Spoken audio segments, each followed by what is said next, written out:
नमस्कार, आप देख रहे हैं राष्ट्रवाणी और मैं हूं आपके साथ प्रिया।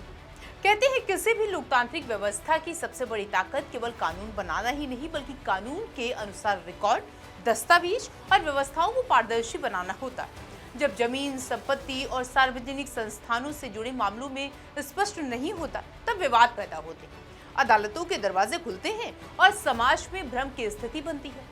उत्तर प्रदेश में वक्फ संपत्तियों को लेकर सामने आई ताजा कार्रवाई ने एक बार फिर से पारदर्शिता, दस्तावेजी सत्यापन और प्रशासनिक जवाबदेही पर बड़ी बहस छेड़ दी है। दरअसल उत्तर प्रदेश में वक्फ बोर्ड की हजारों संपत्तियों को लेकर बड़ा कदम उठाया गया है।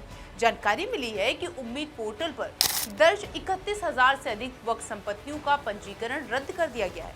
बताया ये भी जा रहा है कि दस्तावेजों में पाई गई खामियां, रिकॉर्ड्स के मेल न खाने और तकनीकी त्रुटियों के कारण ये कार्रवाई की गई है। इस फैसले के बाद प्रदेश भर में वक्फ संपत्तियों के रिकॉर्ड और उसके बाद से ही लगातार इसके सत्यापन को लेकर के चर्चाएं तेज हो गई हैं। आपको ये भी बता दें कि केंद्र सरकार के अल्पसंख्यक मंत्रालय ने वक्फ संपत्तियों का डिजिटल रिकॉर्ड्स तैयार करने और पारदर्शिता बढ़ाने के उद्देश्य से उम्मीद पोर्टल की शुरुआत की। इसका मकसद था कि देश भर में मौजूद वक्फ संपत्तियों का एकीकृत और सत्यापित डाटा तैयार कर 2 वक्फ संपत्तियों का पंजीकरण किया गया। लेकिन जांच और सत्यापन प्रक्रिया के दौरान 31,328 संपत्तियों के रिकॉर्ड्स में गंभीर विसंगतियां सामने आई, जिसके बाद उनका पंजीकरण निरस्त कर दिया गया। जांच में कई ऐसे मामले सामने आए हैं जहां खसरा नंबर वक्फ बोर्ड के रिकॉर्ड से मेल नहीं खा रहे हैं। कुछ स्थानों पर राजस्व अभिलेखों में दर्ज भूमि का क्षेत्रफल अलग पाया गया है, जबकि वक्फ रिकॉर्ड्स में अलग जानकारी दर्ज है। कई मामलों में कब्रिस्तान, दरगाह और अन्य धार्मिक संपत्तियों के खसरे 2 अलग-अलग वक्फ रिकॉर्ड में दर्ज मिले हैं। ऐसे मामलों में प्रशासन से सामने कई सवाल भी खड़े कर दिए हैं। जब से अधिक पंजीकरण रद्द होने का मामला जौनपुर जिले से सामने आया, जहां 1938 वक्फ संपत्तियों का रजिस्ट्रेशन निरस्त किया गया। इसके अलावा बाराबंकी, मुजफ्फरनगर, अलीगढ़, बस्ती, उन्नाव, सीतापुर, हरदोई जैसे तमाम जगह हैं, लखनऊ जैसे तमाम जिले हैं जहां पर बड़ी संख्या में पंजीकरण रद्द किए गए हैं। प्रशासन का कहना है कि जहां भी दस्तावेजों का सत्यापन नहीं हो पाया है, रिकॉर्ड्स में विसंगति मिली है, वहां नियमानुसार कार्रवाई की जाएगी।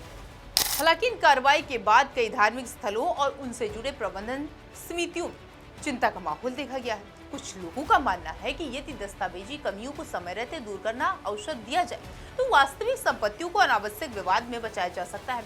वहीं दूसरी ओर प्रशासन का यह कहना है कि किसी भी संपत्ति का वैध रिकॉर्ड और कानूनी दस्तावेज होना आवश्यक है, क्योंकि सार्वजनिक संपत्तियों का प्रबंधन केवल दावों के आधार पर नहीं बल्कि प्रमाणित अभिलेखों के आधार पर भी किया जाता है। यही एक बड़ा दार्शनिक प्रश्न भी सामने आ रहा है। आखिर किसी संपत्ति का वास्तविक मालिकाना हक तय करता है, परंपरा, विश्वास या कानूनी दस्तावेज? समाज में कई संस्थाएं वर्षों से चली आ रही हैं, लेकिन आधुनिक प्रशासनिक व्यवस्था में रिकॉर्ड्स और प्रमाण का महत्व सर्वोपरि माना जाता है।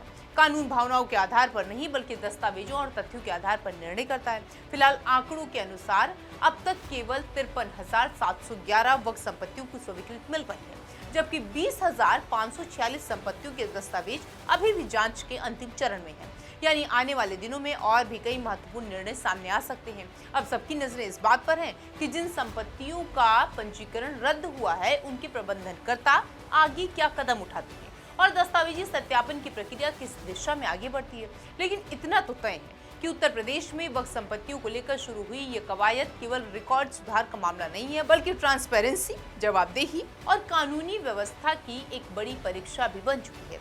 फिलहाल इस पूरे मामले पर आपकी क्या राय है? क्या सार्वजनिक और संपत्तियों को लेकर के डिजिटल सत्यापन पारदर्शिता बढ़ाने के लिए जरूरी है? अपनी राय हमें कमेंट के जरिए बता सकते हैं और इसी के साथ हमारे साथ जुड़े रहिए ऐसी तमाम वीडियोस के लिए।